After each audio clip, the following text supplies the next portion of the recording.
We reviewed feedback, owner comments, and first-hand accounts from 50 retirees who had already bought campervans. Same question to all of them. If you could go back, would you buy a different van? When we went through the responses, 43 said yes. Several of them had already lost tens of thousands of dollars correcting the mistake.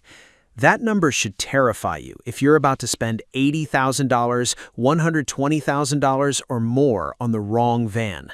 Today, you're getting the list they gave us, ranked. 5 vans, the ones that kept appearing from buyers who had already spent 6 figures, already lived in these vehicles, and already discovered what the brochures don't tell you. This isn't a van tour, this isn't a brand deal. This is what real buyers told us after they paid the price for getting it wrong. We're counting down from 5 to 1. Number 1 is the van that appeared more than any other, and it will probably surprise you.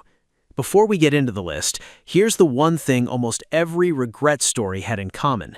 They bought for the dream instead of the day. They made a 6-figure emotional decision in a showroom and imagined their best possible trip.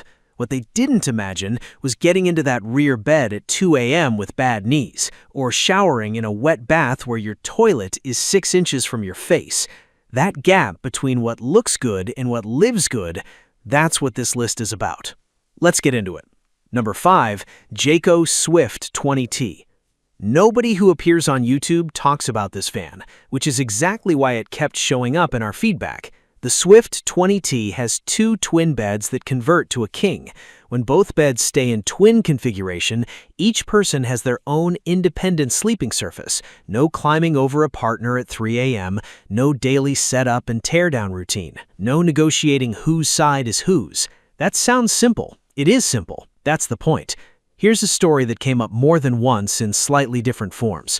A couple in their late 60s bought a $180,000 Sprinter-based Class B with a stunning rear convertible sofa system. Within 4 months, the wife told her husband that the daily ritual of pulling out the bed, making it, and breaking it down again every morning had turned their retirement dream into a chore.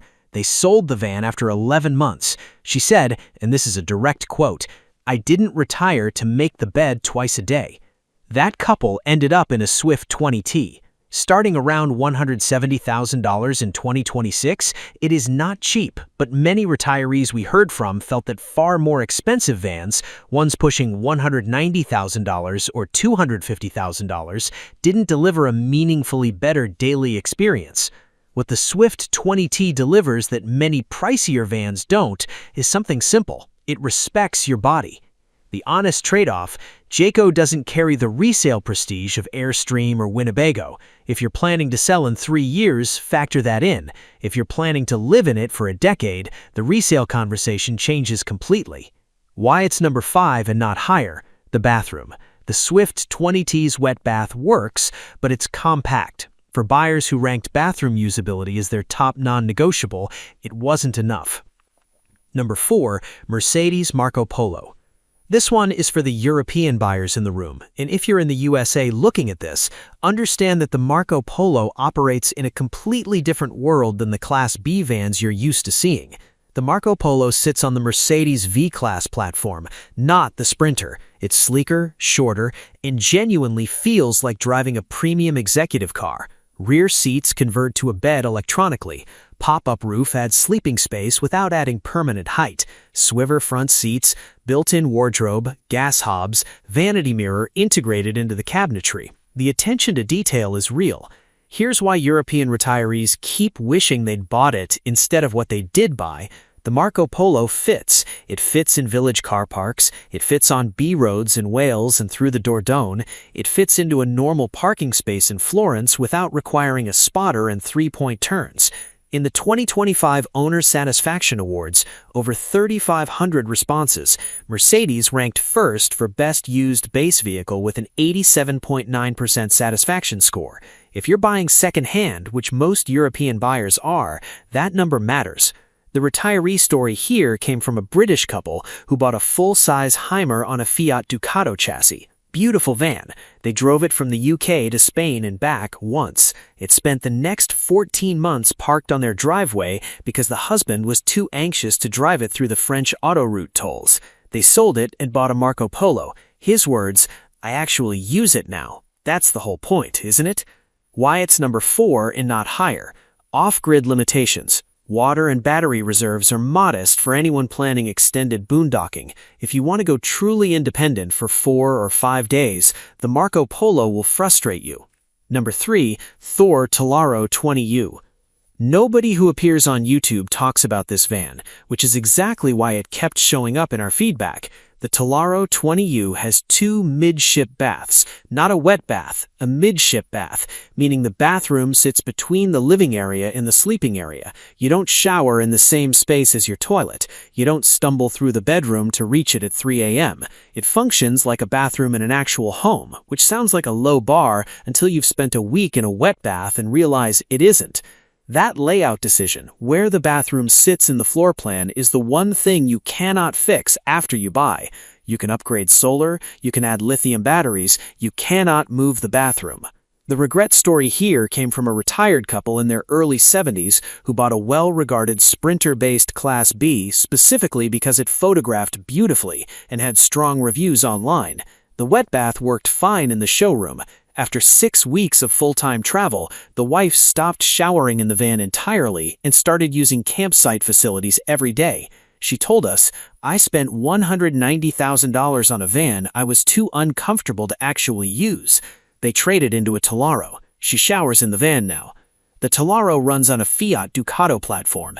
In the US, that means a thinner service network than a Ford Transit. That's a real trade-off and worth knowing before you buy. In Europe, the Ducato is everywhere, which makes the Tellaro significantly more appealing on that side of the Atlantic. Why it's number 3 and not higher. The Fiat service network in rural America is the limiting factor. If you're planning full-time US travel far from major cities, that's a genuine risk. If you're based in Europe or doing coastal US routes near urban corridors, it's largely a non-issue. Number 2, VW Grand California. For European buyers, this van didn't just appear on the wish list, it dominated it.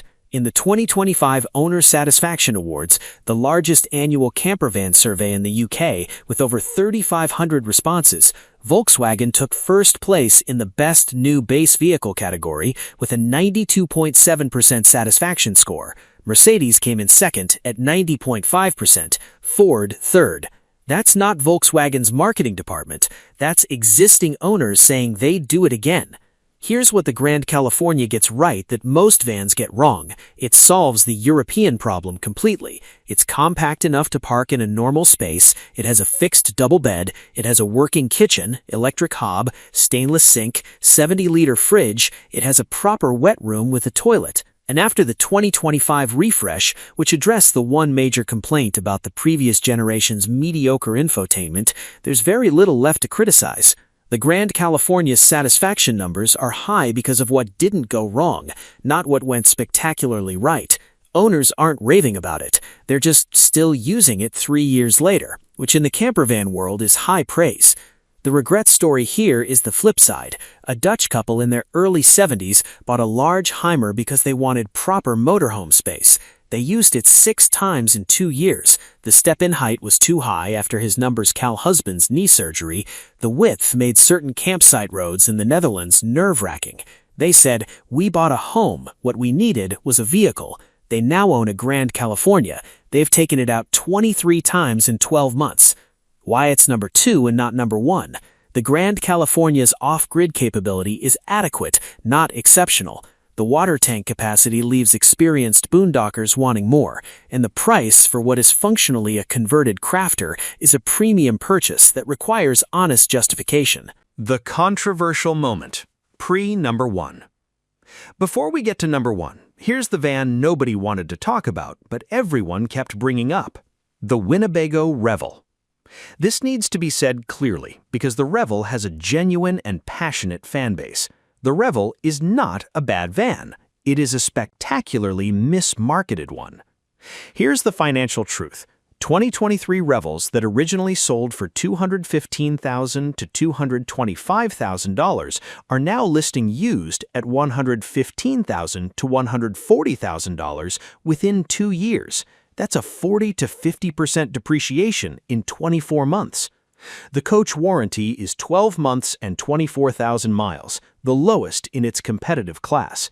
There are documented plumbing system failures, warranty claim disputes, and cabinet construction complaints from buyers who paid north of $200,000. The Revel has AWD. It has real off-road capability.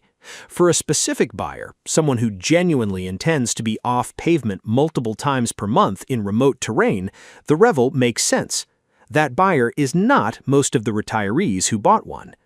The van life content world tends to emphasize adventure, capability, and freedom from roads, and that framing encouraged a lot of buyers to prioritize features they rarely ended up using.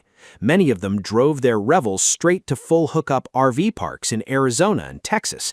They paid a significant premium for off-road capability that never got used in a van with one of the shorter warranties in its class that's now worth considerably less than what they paid. One retired engineer put it this way: "I bought the Revel because I told myself I'd go to Moab.